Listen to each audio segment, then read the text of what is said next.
Delhi liquor కేసులో BRS MLC కవితపై ED నమోదు చేసిన కేసులో బెయిల్ పిటిషన్పై ఈ రోజు రావుస్ అవెన్యూ కోర్టులో విచారణ జరిగింది. కవిత తరపున న్యాయవాది విక్రమ్ చౌదరి వాదనలు వినిపించారు. లిక్కర్ పాలసీలో ఈడీ కేసు దర్యాప్తు, కవిత అరెస్టు తీరుపై న్యాయవాది వాదనలు వినిపించారు. ఓవైపు సుప్రీంకోర్టులో కేసు పెండింగ్ లో ఉండగానే 41A ప్రకారం సమన్లు జారీ చేశారని, మొదట సిఆర్పిసి 161 ప్రకారం నోటీసులు ఇచ్చిన ఈడీ ఆ తర్వాత 41A ఎందుకు మారారో తెలియదన్నారు.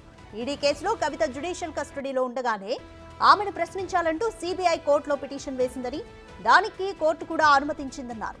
అయితే ఈ విషయంలో కవితకు మాత్రం ఎలాంటి సమాచారం లేదని కోర్టుకు తెలిపారు. కవిత తరపు న్యాయవాది వాదనలు విన్న కోర్టు తదుపరి విచారణను రేపు మధ్యాహ్నానికి వాయిదా వేసింది. కవిత తరపు న్యాయవాది వాదనలను వ్యతిరేకిస్తూ రేపు ఈడీ న్యాయవాది వాదనలు వినిపించనున్నారు.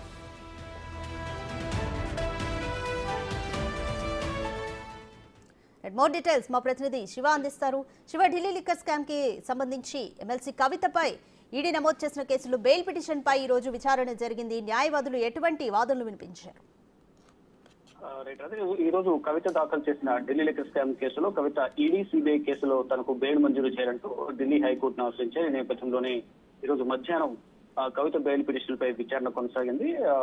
జస్టిస్ స్వర్ణకాంత శర్మ కవిత బెయిల్ పిటిషన్ పై విచారణ జరిపారు. కవిత తరపున విక్రమ్ చౌదరి తన వాదనలు వినిపించారు. అంటే కవితపై కఠిన చర్యలు తీసుకోమంటూ సుప్రీంకోర్టులో ఈడీ అండర్టేకింగ్ ఇచ్చిందని, అంటే గతంలో ఏదైతే సుప్రీంకోర్టులో కేసు పెండింగ్ లో ఉండగా ఎటువంటి చర్యలు తీసుకోమని అండర్టేకింగ్ ఇచ్చింది. కవిత వేసిన రిట్ పిటిషన్ సుప్రీంకోర్టులో పెండింగ్ లో ఉన్న కారణంగా విచారణకు ముందుకు సాగడం లేదని ఈడీ సుప్రీంకోర్టుకు ఒక లేఖ కూడా రాసింది.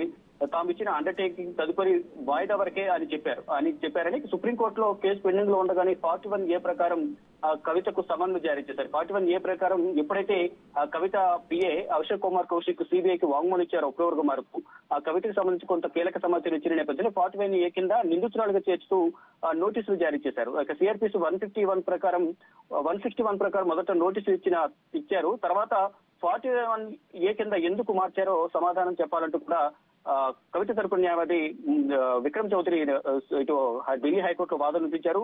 సుప్రీంకోర్టులో విచారణ జరుగుతుండగానే ఈడీ బృందం కవిత ఇంట్లో ఉంది అంటూ కూడా ఆయన తన వాదనలు వినిపించారు. అంటే గతంలో ఎప్పుడైతే కవితకు సంబంధించి పిటిషన్ పై సుప్రీంకోర్టులో విచారణ జరుగుతుందో అదే సందర్భంలోనే ఈడీకి సంబంధించి ఒక టీం హైదరాబాద్ లో ప్రత్యక్షమైంది. అక్కడ కోర్టులో విచారణ వాయిదా పడిన వెంటనే కవిత నివాసానికి వెళ్లిన ఈడీ అధికారులు కవితను సెర్చ్ వారెంట్ అలాగే అరెస్ట్ వారెంట్ 2 వారెంట్లు జారీ చేసి కవిత నివాసంలో మార్చి 15వ తేదీన 5:20 అరెస్ట్ చేసినట్లుగా కుటుంబ సభ్యులు తెలియజేశారు. తర్వాత అక్కడి నుంచి నేరుగా ఢిల్లీకి తీసుకొచ్చారు. ఢిల్లీకి తీసుకొచ్చిన తర్వాత దాని తర్వాత పరిణామాలు 16వ తేదీన కోర్టులో హాజరుపరిచిన నేపథ్యంలో 10 రోజుల ఈడీ కస్టడీ ఇచ్చారు. కస్టడీలో ఉండగానే మళ్ళా సిబిఐ కూడా విచారించింది. ఏదైతే కోర్టులో ఉండగానే జ్యుడిషియల్ కస్టడీలో ఉండగానే సిబిఐ కూడా విచారిస్తామంటూ అనుమతి తీసుకుని విచారించారు. కానీ కవితకు ఎటువంటి సమాచారం ఇవ్వలేదు అనేది ప్రధానంగా కవిత తరపున విక్రమ్ చౌదరి ఈ రోజు ఢిల్లీ హైకోర్టులో జస్టిస్ స్వర్ణకాంత శర్మ ముందు తన వాదనలు వినిపించారు. అంటే సిఆర్పిసి నిబంధనల ప్రకారం సిబిఐ ప్రశ్నించాలంటే కవిత వాదన కూడా పరిగణనలోకి తీసుకోవాల్సి ఉంటుంది. ఆ తర్వాత కనీసం అరెస్ట్ వారెంట్ కూడా లేకుండా సిబిఐ అరెస్ట్ చేసింది అనేది ప్రధానంగా విక్రమ్ చౌదరి తన వాదనలు వినిపించారు. అయితే ఈ వాదనలు దాదాపు 40 నిమిషాల పాటు విక్రమ్ చౌదరి కవిత తరపున వాదనలు వినిపించారు. తర్వాత రేపు ఈ రోజు కవిత తరపున వాదనలు ముగిసిన నేపథ్యంలో రేపు ఈడీ తరపున వాదనలు వినబోతున్నారు. రేపు మధ్యాహ్నం 12 గంటలకు ఈడీ తమ వాదనలు వినిపించబోతుంది. రేపు మధ్యాహ్నం కౌంటర్ ఆర్గ్యుమెంట్స్ ఈడీ సిబిఐ వినిపించబోతున్నాయి. దాని తర్వాత మళ్ళీ తన వాదనలు వినాలంటూ కూడా కవిత తరపున న్యాయవాది విక్రమ్ చౌదరి న్యాయవాదిని కోరారు. ఇక రేపు ఇటు ఈడీ సిబిఐ వాదనలు విన్న అనంతరం విక్రమ్ చౌదరి కూడా వాదనలు విన్న తర్వాత తీర్పును రిజర్వ్ చేస్తారని స్వర్ణకాంత శర్మ తెలిపారు. అంటే రిజర్వ్ చేస్తారంటే పిటిషన్ కు సంబంధించి బెయిల్ పై వాదనలు ముగుస్తాయి కాబట్టి ముగిసిన తర్వాత రిజర్వ్ చేస్తారంటే మరొక వారం రోజుల్లో దీనికి సంబంధించి కవిత బెయిల్ పిటిషన్ సంబంధించి తీర్పు ఇవ్వబోతున్నారు.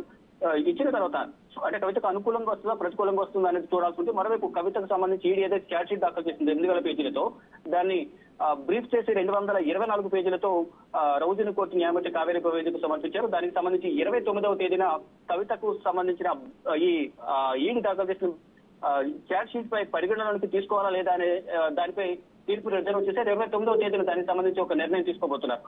దాని తర్వాత నిర్ణయం తీసుకున్న తర్వాత ఈ తీర్పు అనేది ఏ విధంగా ఉండబోతుంది అనేది కూడా వేచి చూడాల్సింది. కానీ ఇప్పటికే ఛార్జ్ షీట్ దాఖలు చేశారు కాబట్టి కవితను విడిచిపెట్టొచ్చు, బెయిల్ ఇవ్వచ్చు అనేది కవిత తరపున న్యాయవాదులు అయితే వాదనలు వినిపిస్తున్నారు. ఇక రేపు వాదనలు ఈడీ తరపున ఎటువంటి వాదనలు వినిపించబోతున్నారు, సిబిఐ ఎటువంటి వాదనలు వినిపించబోతుంది అనేది తెలియాల్సింది. కానీ అన్ని ఆధారాలతో రేపు మీ ముందుకు వచ్చి వాదనలు వినిపిస్తామంటూ స్వర్ణకాంత శర్మకు ఈడీ అలాగే సిబిఐ తరపు న్యాయవాదులు తెలియజేశారు. ఈ రోజు ప్రతి తరపున న్యాయవాదులు విక్రమ్ చౌదరి తన సుదీర్ఘంగా వాదనలు వినిపించారు 40 నిమిషాల పాటు. ఇక తన వాదనలు కూడా స్వర్ణకాంత శర్మ ఒకవైపు అప్రిషియేట్ చేసిన పరిస్థితి కనిపిస్తుంది. అంటే వాదనలు బాగా వినిపించారు అన్ని ఆధారాలతో అనేది ప్రధానంగా ఒకవైపు స్వర్ణకాంత శర్మ కూడా విక్రమ్ చౌదరిని అప్రిషియేట్ చేశారు. కానీ ఇటు రేపు మధ్యాహ్నం 12 గంటలకు ఈడీ సిబిఐ తరపున వాదనలు విన్న తర్వాత మరొకసారి రీజాయిండర్ గా తన వాదనలు కూడా వినాలంటూ కూడా విక్రమ్ చౌదరి తెలిపారు. ఇక ఇటు ఈడీ సిబిఐ విక్రమ్ చౌదరి ఇద్దరు వాదనలు విన్న తర్వాత తీర్పును రిజర్వ్ చేస్తారంటూ కూడా స్వర్ణకాంత శర్మ తెలిపారు. Radhika, thanks for the update Shiva.